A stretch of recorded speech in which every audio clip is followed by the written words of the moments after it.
امام بدل دے سبھی حضرات کہیں آمین۔ مگر دعوے بلا استاد کشتی مدد کنیا معین الدین چشتی آمین۔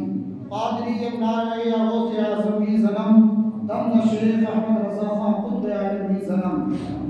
تیری سرکار میں لاتا ہے رضا اس کا شفیع جو میرا غوث ہے لاڈلا بیٹا تیرا۔ خدا شاہد ہے وہ بازار لگتا ہے مدینے میں جو دنیا میں نہیں ملتا وہ ملتا ہے مدینے میں۔ ہمارے دین کی حقانیت کے دو شاہد ہیں معین الدین اجمیری و محی الدین جیلانی۔ آئیے بارگاہ رسالت میں نہایت عقیدت و محبت کے ساتھ گنبد خضرا میں آرام فرمانے والے آقا و مولا لمبے لمبے ہاتھوں سے بھیک دینے والے داتا سکیار مکہ حامیہ سجا جناب محمد رسول اللہ صلی اللہ علیہ وسلم کی بارگاہ میں عالیہ میں دل کے عطا گہرائی کے ساتھ درود پاک کہتے ہیں پیش کریں اللہم صلی اللہ علیہ وسلم شفیعنا مولانا محمد مبارک صلی اللہ علیہ وسلم علیہ یا رسول اللہ صلی اللہ تعالی علیہ وسلم۔ مصطفیٰ آ گئے انقلاب آ گیا کنگروں کو بھی طرز اختتام آ گیا ناز کر حلیمہ تیری گود میں مسکراتا ہوا ماہتاب آ گیا اور قتل حسین اصل میں مرگ نصیب ہے اسلام زندہ ہوتا ہے ہر کربلا کے بعد۔ امام علی مقام رضی اللہ تعالیٰ عنہ شہید ہوئے آج 26 دن کا عرصہ گزر گیا ہے۔ ابھی آج سفر و مظفر کی 6 تاریخ ہے اور امام علی مقام رضی اللہ تعالیٰ عنہ 10 محرم الحرام کی سبھی میں شہادت عظمیٰ کا جام حاصل کیا۔ ابھی انہی کے تعلق سے سلسلہ اس ماہ محرم میں اور سفر میں کیا جاتا ہے اور پھر سفر کے اختتام میں سرکار اعلیٰ حضرت کا جسد تشریف کا موقع آتا ہے 25 سفر مظفر تو سرکار اعلیٰ حضرت کی شان و شوکت میں اور ان کے عرس رضوی کے موقع پر ان کا ذکر ہوتا ہے تو میں مناسب یہی سمجھوں گا کہ آپ امام علی مقام رضی اللہ تعالیٰ کے تعلق سے جو ابھی تک نہیں سن چکے ہیں اس پر گفتگو کی جائے۔ حضرت امام علی مقام رضی اللہ تعالیٰ سے پہلے ان کے بھتیجے ان کے بھانجے ان کے بھائی ان کے علم بردار ان کے جانصاب جو کربلا شریف پہنچے اپنی بیوی کے سامنے اپنے بیٹے امام زین العابدین کے سامنے اپنی بہن سیدہ زینب کے سامنے اپنی بیٹی سیدہ سکینہ کے سامنے تو بیمار امام زین العابدین رضی اللہ تعالیٰ بستر عدالت پر جو کھڑے تھے کھڑے ہو گئے ابا حضور پہلے تمہارا فرزند یہ کربلا جائے سارے بھائیوں نے شہادت کا جام پی لیا میں محروم ہوں ابا حضور مجھے پہلے جانے کی اجازت دیں۔ امام علی مقام رضی اللہ تعالیٰ نے اپنے بیٹے امام زین العابدین کے سر پر اپنا عوام شریف کو سجایا اپنی دستار مبارک امام حسین نے امام زین العابدین کے سر پر رکھی اور اپنا جبہ شریف عطا فرمایا اپنا پٹا عطا فرمایا اور کہا میرے بیٹے زین العابدین میرے ہی تم وارث ہو اور میرے جانشین رہو گے اور تم سے سیدوں کا سلسلہ جاری رہے گا۔ آپ اپنے گھر والوں کی نگرانی کریں گے اپنے باقی والوں کی نگرانی کریں گے اور جتنی مشکلیں راستے میں آئیں گی سب مشکلوں کو خوشی پیشی سے یعنی خندہ پیشانی سے پیش آؤ گے اور یہ قافلے کی آپ نگرانی کرتے کرتے آپ کو کوفہ بھی گھمایا جائے گا دمشق گھمایا جائے گا مکہ جاؤ گے مکے کے بعد میں مدینہ شریف جب راستے میں پہنچو گے تو نارا جان سے میرا سلام کرنا اور اپنی جان کی قبر شریف پر فاطمہ الزہرا سے بھی میرا سلام پیش کرنا حضرت امام حسن سے بھی میرا سلام پیش کرنا میری تمہیں یہ وصیت ہے اور خوشی کے ساتھ میں سفر کرنا مصیبتیں بہت آئیں گی میرے بیٹے زین العابدین مگر خوشی پیشانی کے ساتھ اسے قبول کرتے رہنا میرے بعد میں میرے جانشین بھی تم ہو اور سیدوں کا سلسلہ آپ کی نسل سے چلتا ہے۔ بچے کون تھے؟ صرف اکیلے امام زین العابدین سیدوں کا سلسلہ امام زین العابدین سے چلا ہے۔ کس نے دعا کر دی اس وقت میں؟ آپ کے والد امام حسین رضی اللہ عنہ اور کہا بیٹے آپ اپنی ماؤں کی اپنی بہنوں کی نگرانی کرنا آپ کو جانے کی اجازت کربلا نہیں ہے اور تمہارا وقت ابھی آیا نہیں ہے ابھی وقت میرا آ چکا ہے میں جانا۔ امام علی مقام رضی اللہ تعالیٰ عنہ تیار ہو گئے صندوق کھولا جو آپ کربلا لے کر گئے تھے، جو کپڑوں والا صندوق تھا، امام علی مقام رضی اللہ تعالیٰ نے کربلا جانے سے پہلے جو تیاری کری تھی، جو صندوق لے کر گئے تھے، جس اونٹنی پر رکھ کر اس صندوق کو امام حسین رضی اللہ تعالیٰ نے اس میں سے قبائے مصری زیبتن فرمائی. قبائے مصری کہتے ہیں جو بہترین مصر کا لباس ہو، بڑا لباس ہو، اور حضور صلی اللہ علیہ وسلم کو اس لباس سے نسبت ہو، اسے قبائے مصری کہتے ہیں. اور قبائے مصری میں جو جبہ شریف اور قبہ شریف، اس میں مصطفیٰ جان رحمت صلی اللہ علیہ وسلم کا جبہ اور قبہ جو پہننے کا چوغا جسے بولتے ہیں وہ موجود تھا. قبائے مصری امام حسین رضی اللہ تعالیٰ نے صندوق کھول کر قبائے مصری زیبتن فرمائی. اس کے بعد میں اپنے بھائی حسن مصطفیٰ کا ایک پٹا تھا، یہ پٹا اپنی کمر سے امام حسین نے باندھا، اور مصطفیٰ جان رحمت صلی اللہ تعالیٰ علیہ وسلم کا عوامہ شریف آپ جو کربلا لے کر گئے امام حسین رضی اللہ تعالیٰ نے اپنے نانا جان کا یہ عوامہ شریف اپنے سر پر باندھا اور اپنے چچا حضرت امیر حمزہ کی ڈھال پشت پر لگائی. اپنے خیمے میں امام حسین رضی اللہ تعالیٰ نے پیش کیا اپنی بیویوں کو اور اپنے بیٹوں کو، اپنی بہن کو اور اپنی بچی سیدہ سکینہ کو آخری سلام پیش کیا کہ تمہیں سلام ہو اور خوشی کے ساتھ میں رہنا، جو پریشانی آئے اسے محبت کے ساتھ میں قبول کرتے رہنا. آخری سلام پیش کیا اور سلام پیش کرنے کے بعد حضرت امام علی مقام رضی اللہ تعالیٰ عنہ اپنے گھوڑے پر سوار ہو کر میدان کارزار میں آخری سلام گھر والوں کو پیش کرا، خیمے میں آخری سلام پیش کرا اور اپنی قربانی دینے کے لیے راہ خداوندی میں میدان کارزار تشریف لے گئے. اور میدان کارزار میں یزیدی فوج کے سامنے جا کر جہاں 20,000 کا لشکر ہے، 20,000 کے لشکر میں امام علی مقام رضی اللہ تعالیٰ نے خطبہ دیا، یعنی آپ نے 5 یا 10 منٹ کا تقریباً بیان کیا. اس بیان میں میرے حسین پاک نے کیا کہا کہ میں حسین ہوں اور میرے بھائی ایک حسن ہیں. حسن اور حسین یہ نوجوانوں کے جنت میں نوجوانوں کے سردار ہیں. میں اس لیے خطبہ دے رہا ہوں، امام حسین نے کہا، تاکہ اتمام حجت ختم ہو جائے. کل قیامت کا دن، بروز قیامت کا دن جب آئے گا، تم یہ نہ کہنا کہ ہمیں حسین کی پہچان نہیں تھی، ہم نے قتل کر دیا. اس لیے میرے حسین نے خطبہ دیا، اس لیے خطبہ دیا سب کو پتہ چل جائے کہ میرے نبی جو ہے میں ان کا سگا نواسا ہوں، اور حسن حسین دونوں بھائی ہیں اور جنت میں یہ نوجوانوں کے سردار ہیں. امام علی مقام رضی اللہ تعالیٰ نے کربلا شریف پہنچ کر خطبہ دیا. اس خطبے میں کہا میں نبی کا نواسا ہوں، میری امی کا نام فاطمہ الزہرا ہے، میرے ابا کا نام مولا علی شیر خدا ہے، میری بہن کا نام سیدہ زینب ہے، میری بیٹی کا نام سیدہ سکینہ ہے. یہ تمام ناموں کو گنانے کے بعد میں کہا کہ ہمیں تم نے امامت کے لیے یہاں بلایا. اے یزیدیو سنو، مجھے امامت اور خلافت کے لیے بلایا، میرے ہاتھ پر بیعت لینے کے لیے مجھے کوفے سے خطوط لکھ کر بھیجے. بہت سارے تم نے 150 خطوط لکھ کر بھیجے کہ آپ یہاں کربلا تشریف لے کر آئے، آپ کے ہاتھ پر ہم ہاتھ دینا چاہتے ہیں، آپ سے ہم مرید ہونا چاہتے ہیں، آپ ہمارے گاؤں میں آ کر بستی میں آ کر بیان کریں، آپ ہمارے گاؤں کی امامت کریں، مصلے کو سنبھالیں. یہ تمام 150 خطوط تم نے لکھنے کے بعد میں مجھے بلایا ہے. میں تمہاری دعوت پر لبیک کہتے ہوئے یہاں پر آیا ہوں. آنے کے بعد میں اب تم میرے ساتھ میں، میرے گھر والوں کے ساتھ تم سلوکی سے پیش آ رہے ہو. یہ خطبہ میرے حسین اس لیے دے رہے ہیں تاکہ کل قیامت کے دن میں یہ پکڑنا ہو جائے کہ حسین پاک تم نے بتایا کیوں نہیں تھا، تم نبی کی اولاد کے بتایا کیوں نہیں تھا، پہچان کس وجہ سے نہیں کرائی تھی. میرے حسین نے پہچان کرائی. اتمام حجت تاکہ ختم ہو جائے تاکہ کل قیامت کے دن کو یہ نہ کہہ سکے کہ امام حسین نے بیان نہیں کیا تھا، کربلا میں تقریر نہیں کی تھی. امام علی مقام نے پہلے تقریر میں بتا دیا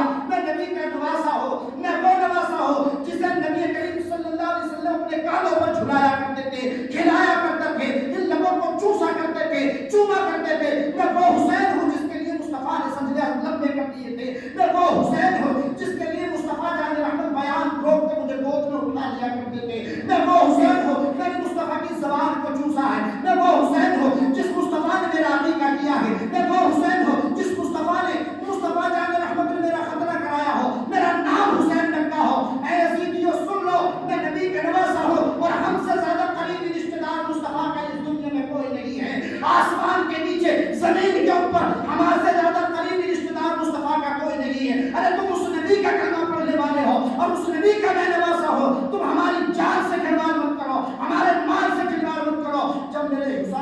پاک نے یہ سارے کلمات پیش کر دیے تو یزیدیوں کے دل پر بار برابر بھی اثر نہیں ہوا، ان کے دل پر یہ محبت نہیں ہوئی، بلکہ کہا اے حسین ہم نے تمہاری گفتگو بہت سن لی، اپنی گفتگو کو بند کرو، یا تو اپنا ہاتھ یزید کے ہاتھ میں دے دو یا اپنی گھر۔ اس لیے کیا جو میں نے بتایا تاکہ کل کو کوئی یہ نہ کہے کہ پتہ نہیں لگے حسین، سب کو پتا ہو گیا حسین ہے، مگر وہ یزید پر ایمان نہیں لے کر آیا۔ جب نہیں لے کر آیا تو عمر بن سعد نے کہا، جو 20,000 کے لشکر کا کمانڈر بنا ہوا تھا، جو وہاں کا حاکم پولیس والا تھا 20,000 نے، فوج کے مالک نے کہا اے حسین یزید کے ہاتھ پہ ہاتھ دے رہے ہو، یا تو ہاتھ دو یا گردن دو، اگر ہاتھ دینا ہے تو بچ جاؤ گے اور گردن دینی ہے تو تیار ہو جاؤ، جنگ کرنے کے لیے تیار۔ حسین نے کہا الحمدللہ میں جنگ کرنے کے لیے تیار، بولو یا حسین۔ ہم حسین پاک کا چرچا اس لیے کر رہے ہیں کہ حسین پاک کا نام، ان کا زبان پر نام آنا یہ عبادت ہے، ان کا بیان سننا بھی عبادت ہے، اس گھر کا نام لینا بھی عبادت ہے، اس کا حسین پاک کا ذکر ہم مردہ دلی سے نہیں کرتے بلکہ حسین کا ذکر اس لیے کرتے ہیں تاکہ ہمارے مردہ دلوں کو زندگی مل جائے، مردہ دلوں کو زندہ کرنے کے لیے حسین کا نام لیتے ہیں، ہم حسینی ہیں، حسینی۔ اللہ تعالیٰ اس حسین کی محبت میں ہمیں آخری سانس تک اور انتقال کے بعد بھی حسین کی محبت مل جائے، قبر میں بھی حسین کی محبت مل جائے، حشر میں بھی حسین کی محبت مل جائے، میزان عمل پر بھی حسین کی محبت مل جائے، آخری وقت ہو جو بعد سے زیادہ بازی پور سرات ہے اس پر بھی حسین کی محبت سے ہمارا بیڑا پار ہوتا ہے، اس لیے ہم حسین کا نام لیتے ہیں۔ حسین پاک نے کہا کہ ٹھیک ہے میں بھی تیار ہوں جنگ کرنے کے لیے تیار ہوں۔ 20,000 لشکر میں عمر بن سعد نے جو فوجیوں کا کمانڈر تھا اس نے تمیم بن قحطبہ کو بلایا۔ تمیم بن قحطبہ ملک عراق تک اور شامی کا بہت بڑا پہلوان تھا۔ تمیم بن قحطبہ اور بدر بن سہیل، جابر بن طاہر، یہ 3 نام روایتوں میں ہیں، جابر بن طاہر، بدر بن سہیل اور تمیم بن قحطبہ، یہ تینوں پہلوان اپنے وقت کے بادشاہ بہت بڑے بہادر تھے۔ عمر بن سعد نے کہا کہ تمیم بن قحطبہ کو امام حسین کے مقابلے میں بھیجا۔ تمیم بن قحطبہ سے حسین نے مقابلہ کیا، چند منٹ بھی تمیم بن قحطبہ حسین پاک کا مقابلہ نہیں کر سکا اور اسے جہنم کے پائے اتار کر 2 قتل کر دیا۔ حسین کی تلوار، اور تلوار بھی بابا حضور کی، مولا علی کی، وہ کمر میں پٹا حسن کے مجتبی کا بنا ہو اور پیٹھ پر ڈھال امیر حمزہ کی لگی ہو، سر پر امامہ میرے مصطفیٰ کا ہو اور تلوار ہاتھ میں ذوالفقاری ہو تو اس کی شان کا اندازہ الگ ہی ہوتا ہے۔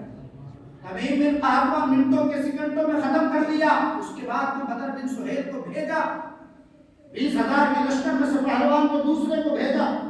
حسین پاک نے مقابلہ کیا، حسین پاک نے اپنی تلوار ذوالفقاری سے بھی اس کے گردن کے ٹکڑے ٹکڑے کر کے جہنم کا ڈیپ کر دیا، جہنم کے گھاٹ اتار دیا۔ اب طاہر جابر بن طاہر آتا ہے، تیسرا پہلوان امام علی مقام سے مقابلے میں آیا، اس پہلوان کو بھی میرے حسین نے جہنم رسید کر دیا۔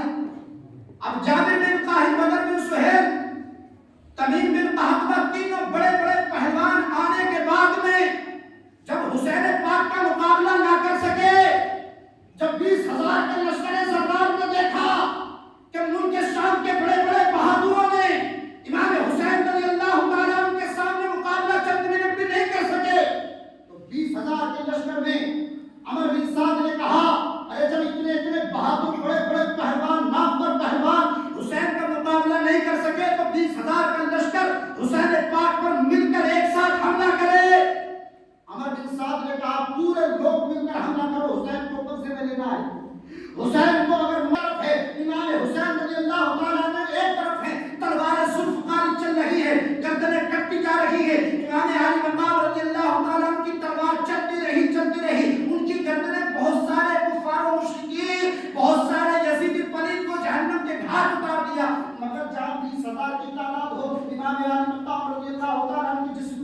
یزید کے جسم سے تیر بہت سارے زخم تیروں کے لگ گئے ہیں، جسم پر تیروں کے نشان ہیں، بھالے کے نشان ہیں، تلواروں کے نشان ہیں، روایتوں میں ہے 72 نشان، 72 نشان امام حسین رضی اللہ تعالیٰ عنہ کے جسم پر لگ گئے۔ جب 72 نشان تیروں کے، بھالوں کے اور تلواروں کے لگے تو میرے امام علی مقام رضی اللہ تعالیٰ 72 زخم کھانے کے بعد میں اپنے گھوڑے سے نیچے آ گئے، اور نیچے آنے کے بعد میں صفت سنان یزید پلیدیوں کی طرف سے صفت سنان نے امام علی مقام رضی اللہ تعالیٰ کے ایسے تیر مارا جو امام حسین رضی اللہ تعالیٰ کے جسم کو چیرتا ہوا پار نکل گیا۔ امام حسین رضی اللہ تعالیٰ کے جسم سے خون کا پھوارا بہنے لگا۔ اذان ہو رہی تھی، یعنی اذان کا وقت تھا، دن جمعے کا تھا، اور دن جمعے کا دن تھا، محرم الحرام کی 61 تاریخ تھی، 61 ہجری تھی، محرم الحرام کی 10 تاریخ تھی، دن جمعے کا تھا، اور امام حسین رضی اللہ تعالیٰ نے اس آخری وقت میں اپنی زبان سے الفاظ نکالے، اے یزیدیو پلیدیو سن لو، میرے نانا جان کی امت اس وقت جمعہ پڑھ رہی ہے، منبر رسول پر نانا جان کا خطبہ دیا جا رہا ہے، میرے نانا جان کا خطبہ دیا جا رہا ہے، اور اس وقت میں مجھے آخری سجدہ کرنے کی مہلت دو۔ امام علی مقام رضی اللہ تعالیٰ نے، جمعے کا دن ہے، 61 ہجری ہے، محرم الحرام کی 10 تاریخ ہے، امام علی مقام رضی اللہ تعالیٰ کے جسم پر 72 نشان ہے، اور میرے حسین نے اس آخری وقت میں سجدہ پیش کیا، رب کے حضور اپنی پیشانی کو سجدے میں رکھا اور پڑھ رہے ہیں سبحان ربی الاعلیٰ۔ میرے حسین کا وہ آخری سجدہ ہے، جب آخری سجدے میں حسین پاک نے سجدہ کیا تو اس وقت شمر لعین نے یا خود بن یزید نے یا صفت سنان نے، ان تینوں کے نام آتے ہیں، ان تینوں میں سے شمر لعین نے ایک ایسا وار کیا، ایسی تلوار ماری کہ امام علی مقام رضی اللہ تعالیٰ عنہ کا سر مبارک سجدے میں ہے، ایسی تلوار ماری جب سر سجدے میں ہے، امام حسین کا سر سجدے میں ہے، اوپر سے ایسی تلوار ماری کہ میرے حسین کا سر سجدے سے جدا ہو گیا، گردن سے الگ ہو گیا۔ انا للہ و انا الیہ راجعون۔ امام علی مقام رضی اللہ تعالیٰ شہید ہو گئے، شہادت کا جام پی لیا۔ اللہ اللہ، امام حسین رضی اللہ تعالیٰ نے جو قربانی پیش کی ہے، کس حالت کی بقا کے لیے امام علی مقام رضی اللہ تعالیٰ نے اپنی جان کی قربانی پیش کی، سجدے 56 سال کی عمر ہے، 5 مہینے 5 دن کی عمر تھی میرے حسین، 56 سال عمر، 56 سال 5 مہینے 5 دن کی عمر، آخری سجدہ اور امام حسین کی شہادت۔ تاریخ میں ہے جب امام حسین رضی اللہ تعالیٰ شہید ہو گئے تو آسمان سے خون کی بارش برسنا شروع ہو گئی، آسمان سے خونی بارش، 3 دن تک خونی بارش برسی، 3 دن تک سورج نہیں نکلا۔ امام حسین کی شہادت کے بعد 3 دن تک سورج نہیں نکلا، اندھیرا تھا۔ امام جلال الدین سوطی رحمۃ اللہ تعالیٰ علیہ فرماتے ہیں کہ 7 دن تک سورج نہیں نکلا، اندھیرا تھا کربلا میں، اور کربلا کی دھرتی پر اگر کوئی پتھر بھی اٹھا رہا تھا تو تازی خون نظر آتا تھا۔ 7 دن تک بیت المقدس کے اندر بھی کوئی پتھر اٹھاتا تھا تو تازی خون بہتا نظر آتا تھا، اور یہ ابر جو چھاتا ہے، خونی طرح کا جو ابر چھاتا ہے، امام حسین کی شہادت سے پہلے یہ جو ابر ہوتا ہے، جو بادل ہوتا ہے لال طرح کا جو ہو جاتا ہے کبھی کبھار، اس سے پہلے کبھی لال بادل نہیں تھا۔ امام حسین کی شہادت کے بعد 6 مہینے تک پورے آسمان کے ارد گرد سرخیائی چھائی رہی، 6 مہینے تک۔ امام جلال الدین سوطی رحمۃ اللہ تعالیٰ علیہ لکھتے ہیں کہ 6 مہینے تک آسمان سرخ رہا۔ آج بھی جو سرخائی ہے، امام حسین کی شہادت سے پہلے آسمان سرخ نہیں تھا۔ یہ سرخ بادل جو چھا جاتا ہے سرخائی نہیں تھی، امام حسین کی شہادت کے بعد سرخائی ہے۔ 7 دن تک تازہ خون بہتا رہا، آسمان سے ستارے ٹوٹے، آسمان سے ستارے ٹوٹے امام حسین کی شہادت پر، خونوں کی بارش ہوئی۔ اور جب محرم الحرام کی پھر 11 تاریخ آئی تو یزیدی پلیدیوں کی طرف سے جو عمر بن سعد نے 11 تاریخ میں اس نے کیا کام کیا، یزیدیوں کی طرف سے جن کے سر تھے، جن کے جسم تھے، انہوں نے 11 تاریخ میں سب کو دفن کر دیا، اور اہل بیت اطہار کے نوجوانوں کے سر وہیں پڑے ہیں کربلا، بے غور و فکر پڑے ہیں۔ 12 تاریخ میں ایک مقام قاصد آپ کے ساتھی جو شہید ہوئے تھے کربلا میں، سب کے سر بھی پڑے ہیں، سب کے جسم بھی وہاں پڑے. اب عمر بن سعد نے حکم دیا کہ ان کے سروں کو نیزوں پر چڑھایا جائے. اللہ اکبر. سروں کو نیزوں پر چڑھایا گیا. 72 سر ہیں، 72 تلواروں پر نیزوں پر تمام سروں کو چڑھایا اور یزید پلید نے حکم دے دیا کوفے کے بازاروں میں گھمایا جائے. امام زین العابدین جو تنہا بنٹی اکیلے ہیں، ان کے پیروں میں بیڑیاں ڈال دی گئی اور ان کی بہن اور ان کے خاندان جو مائیں بہنیں باقی کی سیدہ زینب، ان کے دوپٹوں کو اتار دیا گیا، پیروں میں بیڑیاں ڈال دی گئی. اللہ اکبر. کیسا منظر ہوگا نیزوں پر سروں کو چڑھانا. سیدہ زینب سے کہنے لگا، زور سے اندھا کہنے لگا، کیا الفاظ کہیے کہ علی کے نام پر، نبی کے نام پر میری مدد کرو. سبحان اللہ. علی کے نام پر، علی کے نام پر، نبی کے نام پر مدد کر دو. سیدہ زینب اتنی پریشانی کے عالم میں باغی بنی ہوئی ہے، سروں سے پٹے کھینچ لیے گئے. اللہ اکبر. سیدہ زینب نے کہا، بھائی ایک بار اور علی کا نام لے لو. علی کا نام، ایسے قافلے میں بھی علی کا نام آ رہا ہے، ایک بار لے دو. کہا علی اور نبی کے واسطے مجھے مدد کر دو. اللہ اکبر. سیدہ زینب تو باغی بنی ہوئی ہے اور زین العابدین کے پیروں میں بیڑیاں لگی ہوئی ہیں. اللہ اکبر. میرے حسین کا سر اوپر ہے، 72 شہیدوں کے سر اوپر ہیں، نیزوں پر ہیں، یہ خوشی منا رہے ہیں. تو بہن نے سیدہ زینب نے کیا کہا؟ سیدہ زینب نے کہا کہ امام زین العابدین رضی اللہ تعالیٰ عنہ کے پیروں میں جو بیڑیاں ہیں، جہاں میرے بھائی امام زین العابدین قدم رکھ کے اس قدم کی مٹی کو تم اٹھا کر اپنے گھر پر لے کر آؤ. سبحان اللہ. قافلہ گزرا، امام زین العابدین کے قدم کے نیچے کی مٹی کو بھکاری کا بیٹا اٹھا کر باپ کے ہاتھ میں دیا. سیدہ زینب نے کہا کہ جاؤ، یہی تمہاری دولت ہے، یہی میری مدد ہے. جیسے ہی اس مٹی کو دیا، وہ مٹی سونا بن گئی. امام زین العابدین سفر کر رہے ہیں، حسین کی طرف سفر کر رہے ہیں، مگر کوئی ماننے والا علی کے نام پر مان رہا ہے. تو امام زین العابدین کے قدموں کے نیچے کی مٹی سونا بن کر مدد کے طور پر آ گئی.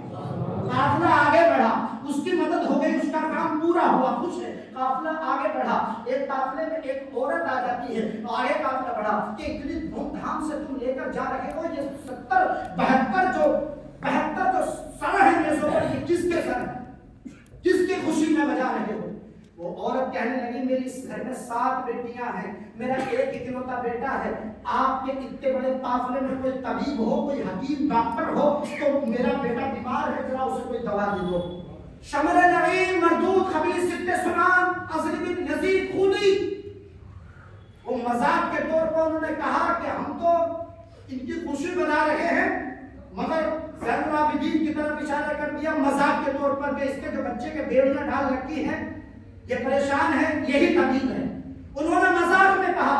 وہ بوڑھی عورت آتی ہے امام زین العابدین کے پاس آ کر کہنے لگی، آپ طبیب ہیں؟ تو امام زین العابدین نے کہا، الحمدللہ میں بھی طبیب ہوں، میرے باپ بھی طبیب ہیں، میرے دادا بھی طبیب ہیں اور میرے نانا بھی طبیب ہیں. انہوں نے مذاق میں کہا، مگر واقعی امام زین العابدین تو طبیب بھی تھے، یعنی حکیم بھی تھے. کہا کہ میری بیٹیاں 7 ہیں اور میرا بیٹا اکلوتا ہے، بڑا بیمار ہے، آپ اس کے لیے کچھ علاج بتا دیں تو آپ کی مہربانی ہوگی. اب شمر نعیم مردودوں نے، خبیثوں نے یزیدیوں کی طرف بڑھا، لالچ میں آ کر اس بوڑھی عورت سے کہا کہ ہمیں سونا چاہیے، اس طبیب کو تیرے گھر پر بھیج دیں گے. بوڑھی عورت نے اتنا اکلوتا بیٹا بھی چلا گیا. امام زین العابدین کہتے ہیں، اماں جان گھر میں آ کے تو بڑھیے، اماں جان بیٹے کا چہرہ تو دکھائیے، اماں جان چہرہ تو دکھائیے. بوڑھی عورت کہتی ہے، بیٹا جب انتقال ہو گیا تو دکھانا ہی کیا ہے. امام زین العابدین نے کہا، اماں جان مجھے گھر میں بیٹے کو دکھائیے. امام زین العابدین گھر کے دروازے میں آگے بڑھتے ہیں. آگے بڑھنے کے بعد میں جہاں جنازہ رکھا ہے، امام زین العابدین نے کپڑا اٹھایا اور کہا، اٹھتے کیوں نہیں ہے، طبیب آیا. سبحان اللہ، سبحان اللہ. اٹھتا کیوں نہیں ہے، طبیب آیا ہے. مردہ زندہ ہو گیا اور کہنے لگا، السلام علیکم ورحمۃ اللہ وبرکاتہ. ہمیں حسین پاک کے بیٹے، حسین پاک کے بیٹے، تم زین العابدین ہے، تمہارے آنے کا انتظار کر رہا تھا. مجھے کسی ڈاکٹر اور طبیب کی ضرورت نہیں تھی، کسی کی دوا نے اثر نہ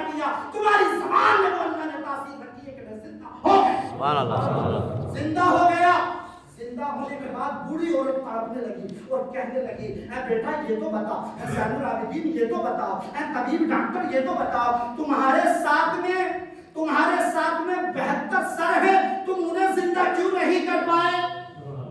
سوال ہوتا ہے نا، تم نے میرے بیٹے کو زندہ کر دیا، تمہارے ساتھ میں جو قافلہ ہے وہ کیوں نہیں زندہ کرے؟ تو میرے حسین پاک کا جہاں سر تھا، جو نیزے پر تھا، بوڑھی عورت کو امام زین العابدین ساتھ لے کر گئے، اور ساتھ لے جانے کے بعد میں کہا تو دیکھنا چاہتی ہے کس وجہ سے زندہ نہیں ہے یا کس وجہ سے ہم مردہ سمجھ رہے ہو؟ لے کر بوڑھی عورت گئی، بوڑھی عورت امام حسین کے سر کے پاس گئی، امام حسین کے سر کی طرف اشارہ کیا، امام زین العابدین نے جب اشارہ کیا تو امام حسین سورہ رحمان کی تلاوت کرنا شروع کر دیا۔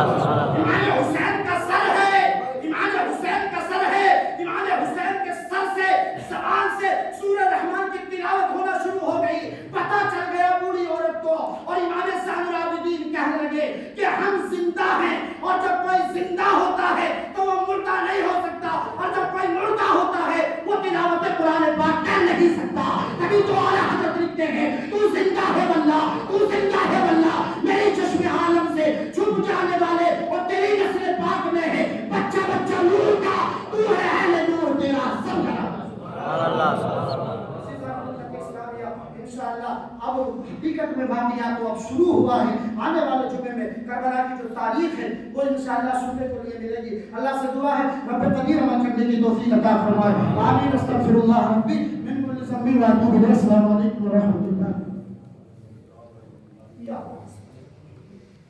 السلام علیکم ورحمۃ اللہ وبرکاتہ۔ برادر اسلام، السلام علیکم ورحمۃ اللہ۔ ملت اسلامیہ عرض گزاری ہے، حامد شریف کے پاس ایک نہایت ہی چھوٹا اور مالی اعتبار سے کمزور گاؤں جس کا نام کامریڈ ہے، جس میں مسلمانوں کی گھروں کی تعداد صرف 22 ہے، اور یہاں کے سارے مسلمان مزدوری کر کے زندگی بسر کرتے ہیں، اور یہاں الحمدللہ مسجد کی تعمیری کام چل رہا ہے، سلام تک ہو چکا ہے، اور بھی بہت سارا کام باقی ہے۔ اسی لیے آپ نے قوم ملت کی بارگاہ میں تشریف لائے ہیں، برائے مہربانی اپنی جانب سے جتنا ہو سکے مزید سے مزید تعاون کر کے فرمان رسول اللہ صلی اللہ علیہ وسلم کے مطابق اپنا گھر جنت کو بنائیں۔ مسجد غریب نواز میں ہر ماہ کی اردو 6 تاریخ کو غریب نواز کی چھٹی شریف منائی جاتی ہے۔ اسی طریقے سے آج بعد نماز اثر چھٹی شریف کی فاتح خوانی ہے۔ آپ حضرات زیادہ سے زیادہ تشریف لائیں، اور حوالدار گلی کے رہنے والے جناب عبد المنیر بیکری والے، ان کا انتقال ہو چکا ہے، ان کی جنازہ نماز بعد نماز عصر ہوگی۔ آپ حضرات ان کے جنازے میں تشریف لے جا کر مرحوم کے حق میں دعائیں مغفرت کریں، اور نسرین بانو ان کے دونوں کڈنیاں فیل ہو چکے ہیں، ان کے لیے خاص کر کے دعا کریں جو حضرات سنت میں